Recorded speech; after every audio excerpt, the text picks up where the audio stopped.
Jadi apa ya? Kalau sekarang beda, landasannya beda, motivasinya beda. Kalau sekarang memang motivasinya gimana ya? Ini eh, dulu gue itu hitungannya nggak begitu deket sama bapak, sama bokap gue. Nah itu bahkan sering berantem kalau semisal di rumah itu, sampai nyokap gue itu sering bilang, udah lu yang jauh aja, nggak usah di Surabaya gitu kan, nggak usah di Surabaya. Bukan Lo dari orang asli Surabaya. Surabaya, lahir di Surabaya. Cok, janco gitu ya. Iya, Ya. Jancu. Nah itu. Tapi jancu tuh nggak ngerasa dihina kan kalau di Surabaya. Biasa aja. Sekarang enggak. Kayak kalau di Sunda tuh nyeng, nyeng. Iya. Apa tuh sih nyeng? Iya. Jadi nggak enak kalau nggak pakai cok gitu ya. Tubi, Nggak enak kalau kayak ya, tubi. Kayak anjing mana gitu kalau di Sunda. Itu.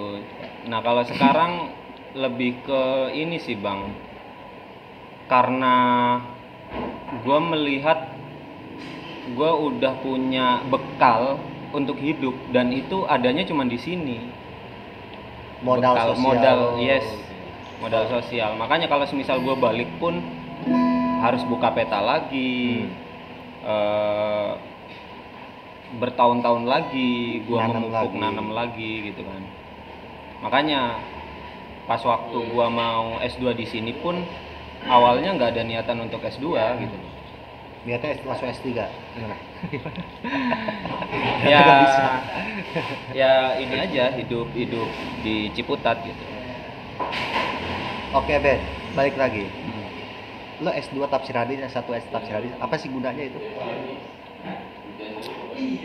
Di samping ini bang, bermanfaat bagi cahaya hidup gua nanti gitu ya, buat keluarga gua. Enggak Minimal bermanfaat buat anak-anak gua nanti. Enggak selebay itu. Apa? Gimana? Ini aja sih, kalau ngomongin ini ya, konsentrasi gua tafsir gitu. Capaian mah ada, kayak gue pengen bisa ini, gue pengen neliti ini, karena basicnya ada di situ gitu.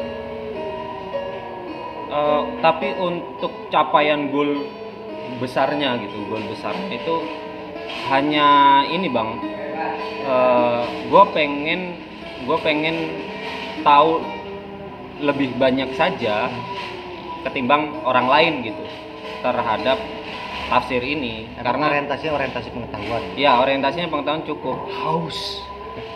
Tapi nggak ya bahasanya nggak seconcern elu atau teman-teman yang lain. Soalnya gimana ya? Nggak ini sih. Gue lebih realistis orangnya. 1 tambah 1 ya 2, 2 tambah 2 4. Realis. Makanya kalau ngomongin soal ilmu pengetahuan, udah yang gua concernin aja. Selebihnya ya gua diam, gua nggak banyak komentar. Jadi lo kalau misalkan gue pengen jadi mufasir gitu, enggak lah ya? Enggak. Ya artinya masih jauh lah ya, karena lo dobit gak gitu kan syarat jadi mufasir itu kan gak pernah ngomongin orang. Bukan gak, jadi apa? Jangankan orang, hewan aja nggak boleh dipermainkan. Iya. Menghindari dosa-dosa kecil kan gitu kan. Dobit kan? Iya. Kalau itu jangan. Ya dobit itu kuat ingatan. Iya. Jangankan inget Al-Quran dong. Nama mantan aja suka lupa kan. Mantan gue siapa aja, pas diteliti gak ada. Karena inget cuman dihitung jari. Iya. Aku bukan orang yang suka mempermainkan perempuan.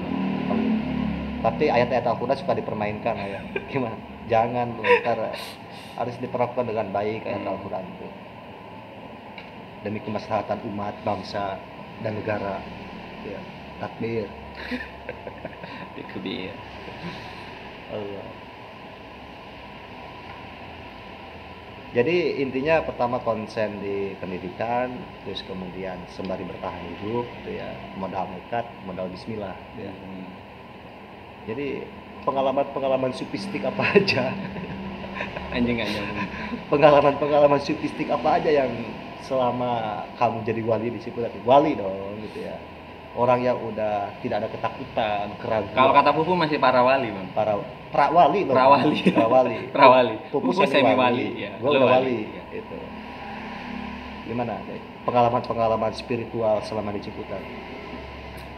Kalau dalam urusan spiritual ya itu nggak ada. Spiritual, bukan spiritual. Ya. Bukan spirit. Kalau spiritual itu nggak ada. Kalau spiritual aja ada, Bang. Soalnya kecil. Spiritual kan kecil. Ya itu sih. Ya masih ada kaitannya dengan ini apa namanya kebutuhan materi gitu. Dan ngomongin ya itu tadi kembali ngomongin kehidupan, ada aja jalan. Dan alhamdulillah gue tiap kali gini sih Bang, gue dari dulu memang kalau dibilang kecukupan cukup gue Bang. Orang tua gue bayarin gue kuliah S1, S2 sampai S3 pun bisa gitu, tapi gue memilih untuk enggak, udah lu itu di rumah saja, nggak usah terlalu ngoyoh lah sama gue itu. Dan tiap kali gua ada kendala soal itu, ada jalan Bang, dan itu bukan dari orang tua. Tuhan kan berikan jalan. Jajan. Tahu lagunya? Enggak apa. Enggak ya. Entar kena copyright. Itu makanya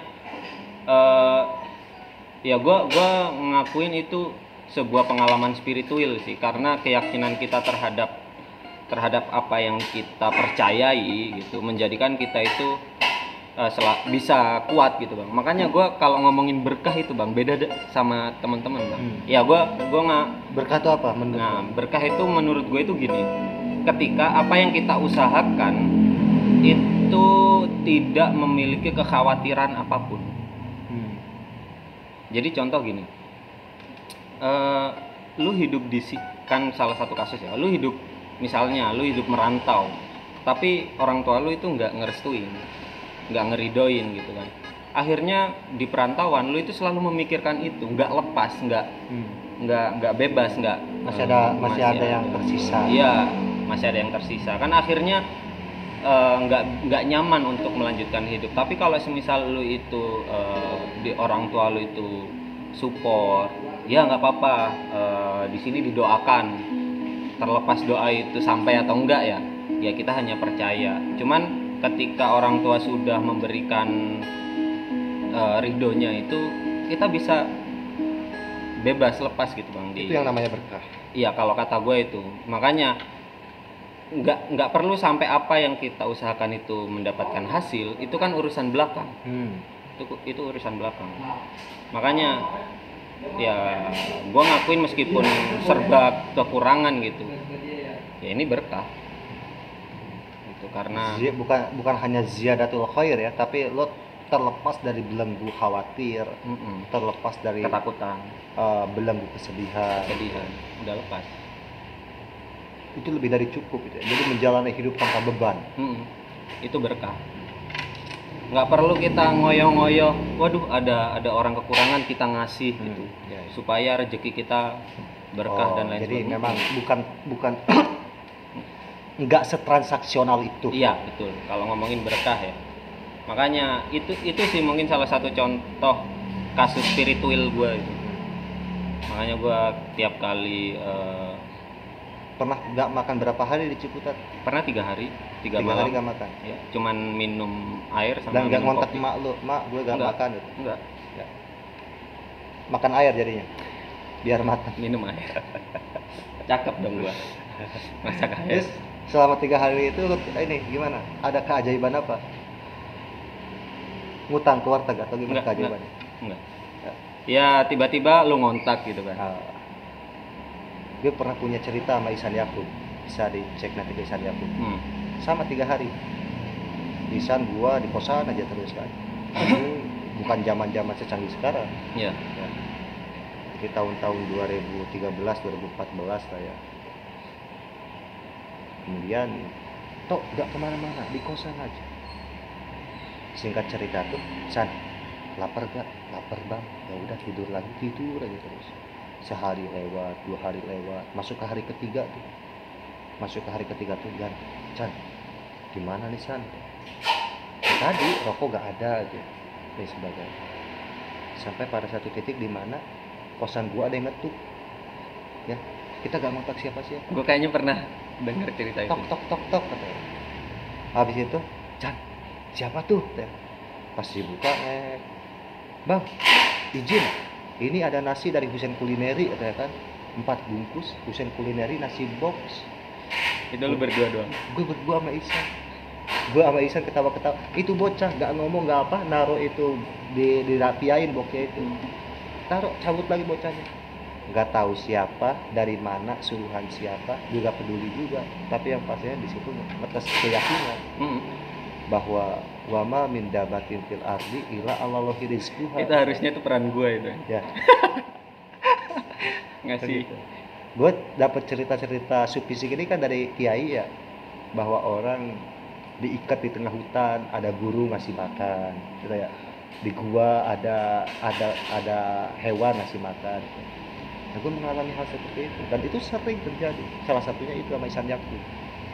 Dan gue sama isi satu bukan langsung makan itu, tapi ketawa dulu, anjing, ketawa kita. Jangan ada makanan, jangan itu. Itulah pengalaman. Iya, waktu itu kan juga udah 3 hari itu kan masuk ke hari ketiga, tiba-tiba lu ngontek gitu. Bet kesini gitu. Awal gua nggak minta makan gitu. Lu nyodorin kopi gitu, ada rokok nggak ada bang, ya udah beli rokok, ngopi, terus habis itu ternyata di samping itu lu masak nasi. Meskipun sama gorengan ya. Iya, inget banget. Itu semester 5 gue. Gorengan, cabe, sama garam. Gue inget itu. Makanya banyak sih, sering terjadi kayak gitu-gitu. Elu, Topan, Bang Pikri waktu itu gitu kan. Seru ya hidup kayak gini ya. Seru apa menderita. Tapi gue mah menikmati sih. Iya, menikmati itu. Tapi kan khawatir ada, misalkan kalau lagi gak ada gua khawatir ada, tapi kita melatih kekhawatiran itu, melatih diri ketika kekhawatiran itu tiba gitu. Ada gak sih? Iya. Makanya sekarang itu gue lebih enjoy datar gitu ya. Datar tuh maksudnya berani, wani. Lagi ceritanya itu banyak kan cerita hampir tiap tahap ya ada lah gitu cerita gitu. Itu sih pengalaman spiritual.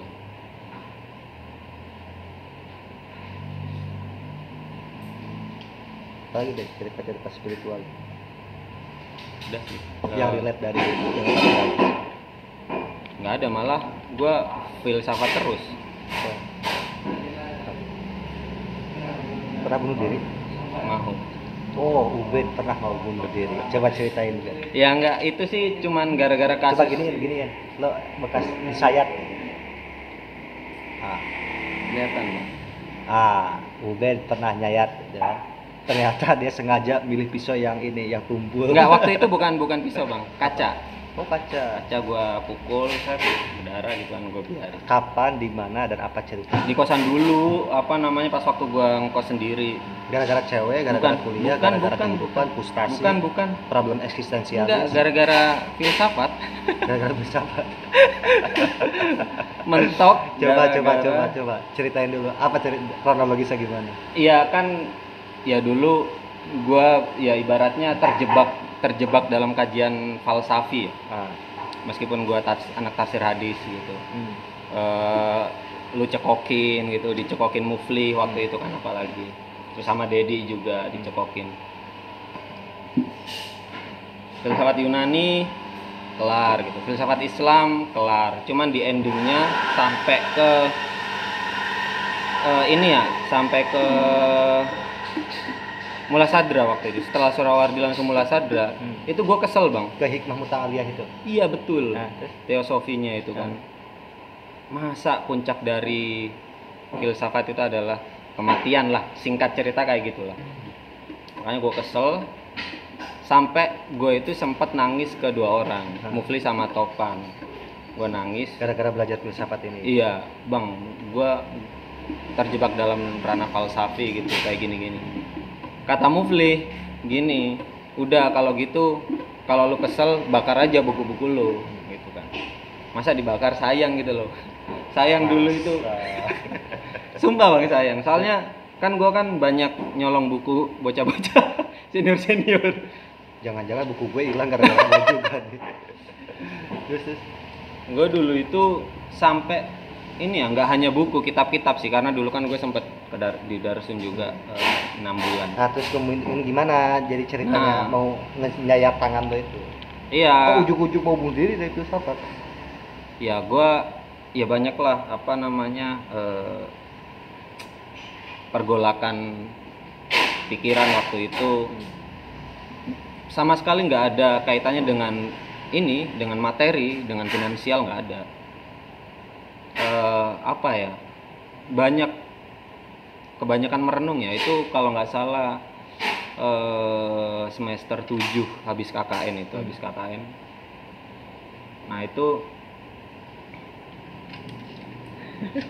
terus gue pengen itu mengidentifikasi cerita lo. Ya itu gue baca buku dari ya ini, filsafat timur khususnya, filsafat timur itu yang banyak gue itu keselnya karena itu kenapa kok puncaknya itu di Mula Sadra itu, kenapa kok dia bilang itu puncak dari sebuah filsafat ya, kebenaran itu adalah ketika kita mati gitu.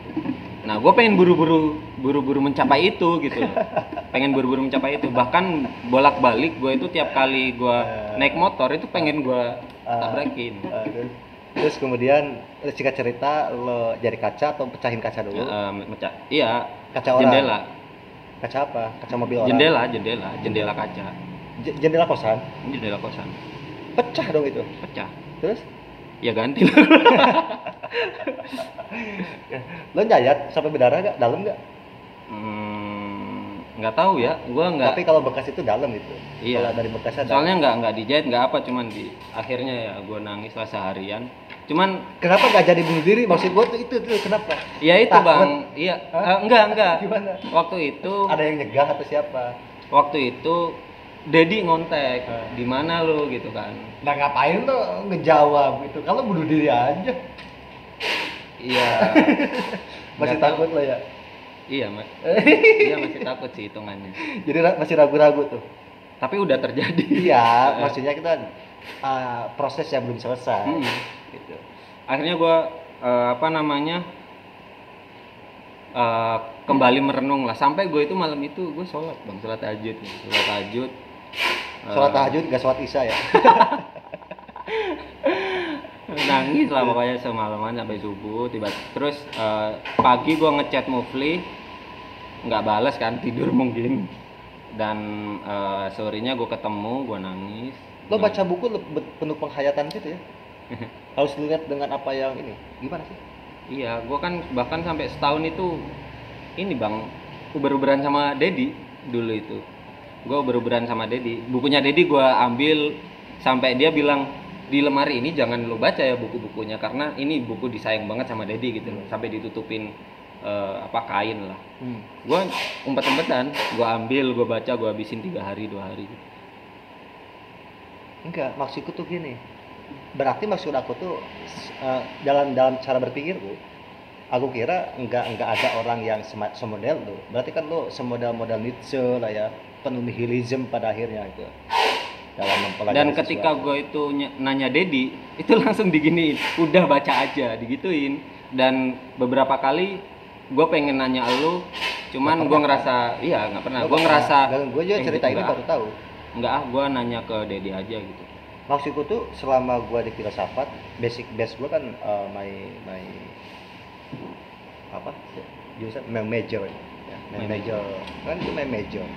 Iya, bahkan sampai kalau ngomongin filsafat itu modern gue sama sekali nggak paham bang. Soalnya lompat, kan kajian tafsir kan kebanyakan di Posmo. Iya. Lompat abis timur langsung ke Posmo gue. Masuk ke ini ya.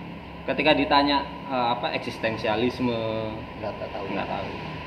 Ya mulai dari Heidegger gitu Iya.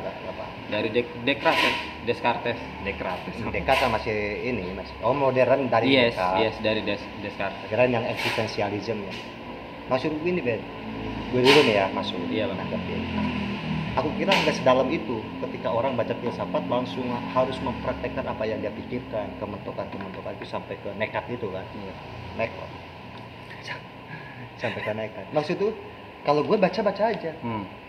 Gue kalau pengetahuan tok di sini gitu. Gue nggak pernah gue baca sesuatu terus Baper gitu. Gak pernah gitu. Gue kalau membaca sesuatu paham tidak paham itu aja. Nah baru ada perlu penghayatan gitu. Penghayatan tuh setelah kesininya aja. Misalkan begini, jika lo tadi gara-gara pasca baca Mula Sadra misalkan, artinya memang kayaknya lo ada beberapa lompatan kan tadi kan. Iya Lompatan mungkin. bacaan. Ya itu yang gua paling gua kurang. Ketidakkuatan basic pertama kan. Basicnya nggak kuat. Terus yang kedua itu baca Basic di filsafat ya. Iya. Yang kedua baca sepotong-sepotong. Kan begitu. Inti-intinya aja gitu. Iya. Padahal kan ini alurnya dari mana lo nggak tahu kan. Kan itu kan. Lo palingan kan kalau baca Mula Sadra biografi bla bla bla bla bla ujung-ujung poin-poin pemikiran gitu. Iya, langsung. Enggak substansi kenapa pemikiran ini harus muncul. Nah makanya maksudku tuh bahkan kalau cara lo itu bagi gue terlalu baper, lebay. Yang padahal maksud gue tuh jika pun kan tujuan filsafat itu tazkiyatun nafs, man. Iya, Bang. Ingat tujuan filsafat itu tazkiyatun nafs, menyucikan jiwa. Iya. Itu hampir semua filosof sepakat pada wilayah itu bahwa al-qasdu minal falasifah gitu ya, minal falsafati gitu ya, tazkiyatun nafs, kebersihan jiwa. Nah bahkan dalam bukunya ini ada